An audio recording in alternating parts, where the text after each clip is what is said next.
यहाँ पे क्वेश्चन दिया हुआ the value of k for which the quadratic equation kx square minus 5x plus 1 is equals to 0 does not have a real solution.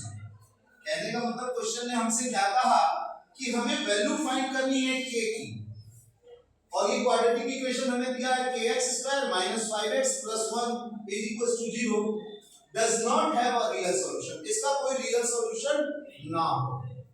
पहली चीज तुम लोगों को मैंने पहले ही बता रखा है कि रियल सॉल्यूशन ना होना, कोई भी क्वाड्रेटिक इक्वेशन जब तुमको दिया होगा तो सबसे पहले तुमको क्या करना होगा, उसका कंपैरिजन करना होगा एक स्टैंडर्ड क्वाड्रेटिक इक्वेशन से।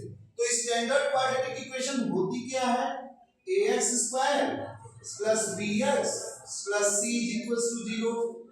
अब अगर तुम इस स्टैंडर्ड क्वाड्रेटिक इक्वेशन से हमारे गिवन क्वाड्रेटिक इक्वेशन का कंपैरिजन करोगे तो a बराबर क्या आ जाएगा, k हो जाएगा, b बराबर क्या हो जाएगा -5 एंड c बराबर क्या हो जाएगा 1।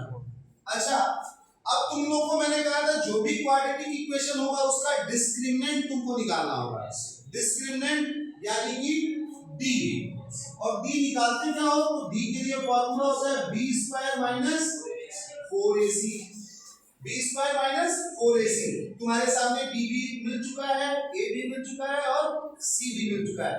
फिर मैंने तीन कंडीशन तुम लोगों को दे दिया था। तीन कंडीशन क्या था, पहला कंडीशन था कि अगर d की वैल्यू पॉजिटिव होती है, ठीक है, greater than 0 that means d की वैल्यू पॉजिटिव होगी। सेकंड केस d की वैल्यू 0 के बराबर होती है, और थर्ड केस d की वैल्यू नेगेटिव होती है।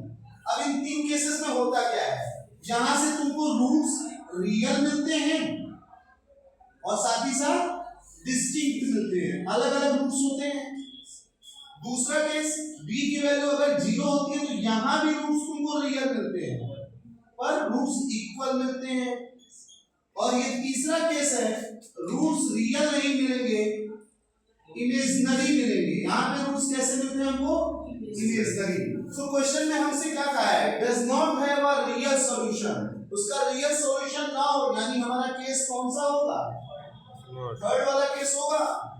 रियल नहीं होना है ना, तो हम थर्ड वाला केस लेके चलेंगे। Since roots are not real,